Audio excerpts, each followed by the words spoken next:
It's getting to the end of the Easter season, and that reminded me of the beginning of the Easter season. Because I'm from Sun Prairie, and that's where the world's champion groundhog lives and forecasts the weather for us.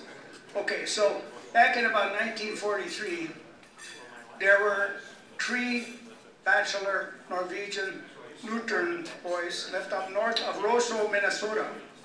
And the pastor in Roseau, he saw them boys come into town 2-3 times a year, but it wasn't to come to church. So he figured he has to go out and save those boys. So he went out in the woods, down the path to the clearing where they were, and just then, Per was outside, and he said, "Oh, pastor, come, come. Boys, the pastor is here. Pastor, you want a cup of coffee?"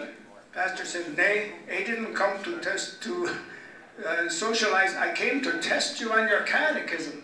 Inside, Per, you were first. What does Easter mean to you?"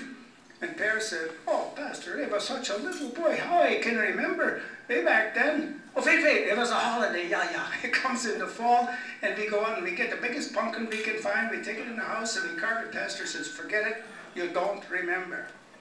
Lars, you are next.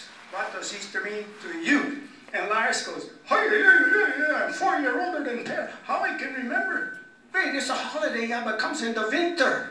Yeah, and we go in the woods, we get the biggest evergreen we can find, bring it in the house, we put the candles up. Pastor said, "I'm ashamed of you.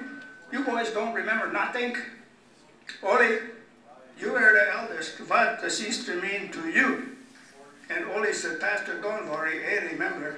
My brother says, right, it's a holiday, but it comes in the spring. That's when the bad guys, they took our Jesus, and they hung him on a cross, and he died. And his friends took his body and they put it in a hole in the ground. It was like a cave, rolled a big stone in front so the animals don't eat his body. But 3 days later, early in the morning, just the sun is coming up, an angel came down from Himland and rolled that stone away. And our Jesus got up and he looked down, and if he sees his shadow, we get 6 more weeks winter."